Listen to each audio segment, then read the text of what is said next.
स्वागत है आप सबका हमारे चैनल अरमान ज़िंदगी पे। आज की कहानी है अनुपमा। हम आज की कहानी की शुरुआत करते हैं। भाग आई हूँ वहाँ से। वहाँ मानवीय सामाजिक जीवन इतना क्रूर, असभ्य और झूठा हो चुका है कि कोई भी प्राकृतिक रूप से आदर्शवादी मानव रह ही नहीं सकता। सामाजिक होने का सीधा सा अर्थ है कि समाज की अनेक नीचताओं का आवश्यक रूप से अपनाना, और जो इन नीचताओं को नहीं अपना सकता, समाज उसको अपने से बाहर खदेड़ देता है। कहने का सीधा अर्थ है कि समाज और आदर्श एक दूसरे के विरोधी है। खैर, सीधी सी बात ये है कि मैं अपनी चेतना को अति चेतना की ओर ले जाना चाहता था और समाज इसे अवचेतना के अंधकूप में धकेलना चाहता था। पिता से मिली संपत्ति और जमा पूंजी लेकर अब मैं हिमाचल की एक मधुर घाटी के अत्यंत छोटे से गांव के शोर पर एक छोटी सी कलात्मक कुटीर बनाकर रहता हूँ। योगाभ्यास करता हूँ और मानव और प्रकृति के सूक्ष्म रहस्यों की खोज में लगा हूँ।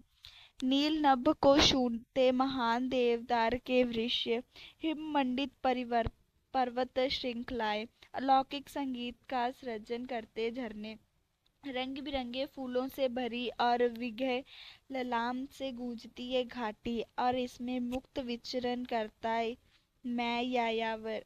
यहाँ आकर मैंने अपने आप को जाना, मानव चेतना और आत्मा की महानता को जाना। लेकिन समाज रूपी दुर्गंधमय जोहड़ में एकमात्र कमल यानी अनुपमा मुझे कुछ दिनों के लिए मिली।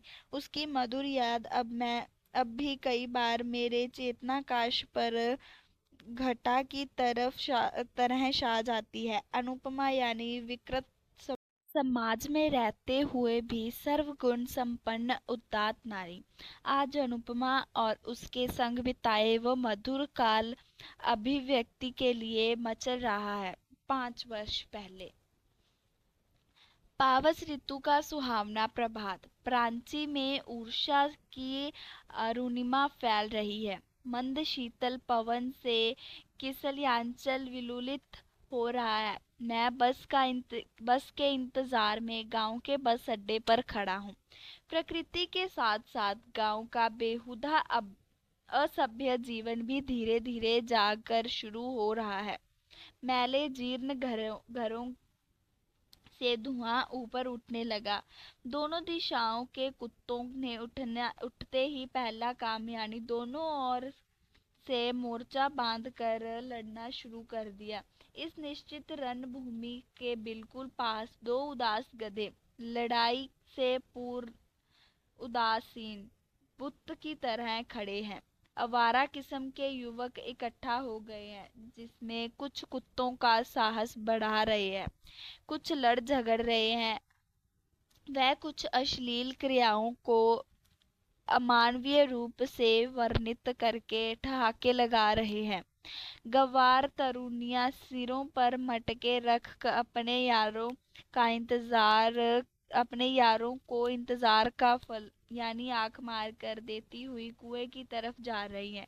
हाथों में पुस्तक लिए बहुत सी विद्यार्थी भी अपनी उज्ज्वल व अति घिनौनी क्रियाओं द्वारा देश की कुशिक्षा का प्रदर्शन कर रहे हैं।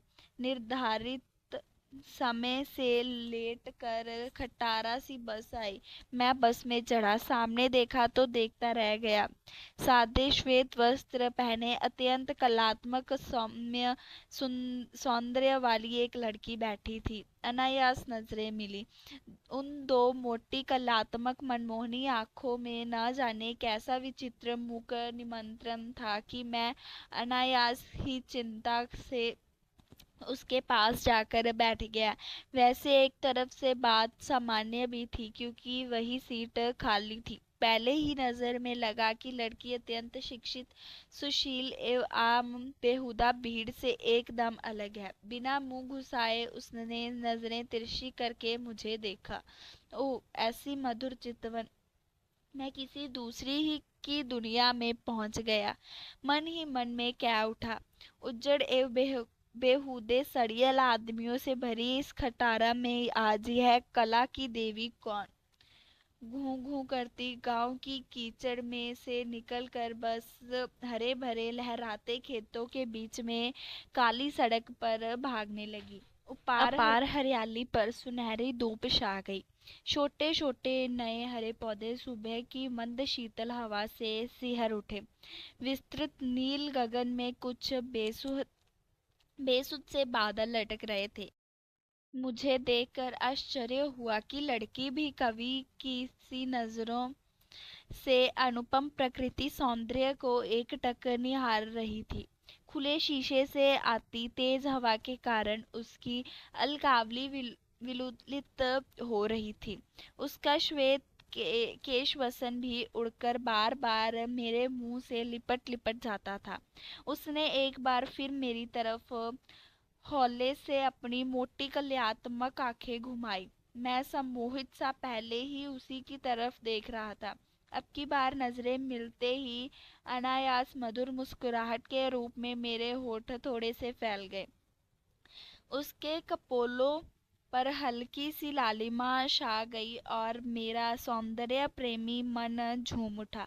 इस मधुर मदहोशी में पता ही न चला कि बस कब गंतव्य स्थान पर पहुंची। मैं जल्दी से पुस्तक उठाई यूनिवर्सिटी की तरफ हो लिया। मैं यह देखकर हैरान रह गया कि वह भी 2 कदम पीछे आ रही थी। और जब जल्दी में हम दोनों एक ही क्लासरूम में घुसे तो अब की बार खुलकर मुस्कुरा दिए। पीरियड की समाप्ति पर मैं उससे बोले बिना न रह सका। ओ, आपने कब यहाँ प्रवेश लिया? बस कल ही प्रवेश की क्रिया पूरी हुई और आज क्लास में चली आई। बात यूं आरंभ हुई, एक दूसरे का परिचय जाना। जब उसने अपना नाम अनुपमा बताया तो मैं अनायास ही उठा।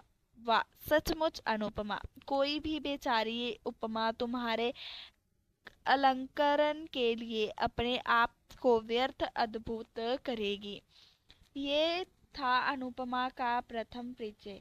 आम आदमी इसे काल्पनिक भी समझ सकता है, लेकिन जहाँ तक मेरा विचार है, मैं ये मानता हूँ कि जब इस असभ्य एवं प्राकृतिक मानसिकता वाले समाज में दो उदात्त पात्र मिलते हैं तो उनमें पवित्र एवं गहरी प्रगाढ़ता बहुत ही शीघ्र बन जाती है। और हुआ भी ये बिल्कुल यही। अनुपमा के कलात्मक सौंदर्य एवं शालीनता पर तो मैं मुग्ध था ही, और जब उसके साथ दर्शन काव्य के गूढ़ विषयों पर तर्क वितर्क हुआ तो मैं एक अपूर्व आनंद से स्तंभ रह गया। एक मानसिकता, विपरीत आवेश, एक घृणित समाज से अलगाव, इन सब का परिणाम था दो विशुद्ध आत्माओं का पवित्र एवं गूढ़ एकीकरण। बस में क्लासरूम में पुष्प उद्यान के लता कुंजों और रात के मधुर स्वप्नों में हम दोनों गूढ़ कलात्मक रहस्यों की बातों में खोए रहते। एक दिन जब हम खाली पीरियड के दौरान यूनिवर्सिटी के पुष्प उद्यान के लता कुंज की छाया में बैठे थे तो मैंने अनायास ही उससे पूछा, अच्छा अनुपमा, तुम ये बताओ कि जब आज संपूर्ण मानव समाज मानवीय मूल्यों से रिक्त हो चुका है, हर एक मानव भौतिकता के पीछे अंधा होकर भाग रहा है, धन, केवल धन, किसी भी गंदे व अपमानवीय ढंग से मानव का एकमात्र उद्देश्य धन कमाना ही रह गया है, तब तुमने दर्शन शास्त्र जैसा गूढ़ एवं धन ना देने वाला ही विषय क्यों चुना? सुनकर अनुपमा थोड़ी सी मुस्कुराई और फिर गंभीर होकर बोली, देखिए कवि महोदय, पहली बात तो ये है कि यही सवाल मैं तुमसे भी करने ही वाली थी। खैर, जब तुमने ही पहले पूछ लिया तो सुनो। जैसा कि तुम अक्सर कहते रहते हो कि जो आत्मा प्राकृतिक रूप से विशुद्ध है उस पर समाज की गंदगी का कोई असर नहीं हो सकता, सो मैं बहुसंख्या के साथ चलकर पटोर नहीं सकती। विश्व के महानतम संत, दार्शनिक, कवि, योगी राज श्री अरविंद घोष ने कहा है कि सिर्फ मानव में ही दिव्य ज्ञान, दिव्य शांति एवं परमात्मा का को प्राप्त करने की क्षमता है। मैं मानव जीवन का सार दिव्य ज्ञान और दिव्य शांति की ही समझती हूँ। और जब से अरविंद दर्शन का अध्ययन किया है, संसार के सब दर्शन फीके लगने लगे हैं। मैं अपने जीवन में अरविंद दर्शन को ही क्रियात्मक रूप देना जीवन का लक्ष्य एवं सार मानती हूँ। दर्शन शास्त्र मैंने इसीलिए लिया ताकि अरविंद पर शेष कर सकूं, और मैं ये दावे के साथ कह सकती हूँ कि अरविंद दर्शन का गूढ़ अध्ययन करने वाली मानव चेतना अति चेतना की ओर ही विकसित होगी। अर्थहीन बेहुदा सामाजिकता की ओर जाने का तो कोई प्रश्न ही नहीं। इतना कह कर अनुपमा चुप हो गई और अद्भुत आभा उसके चेहरे पर थिरकने लगी।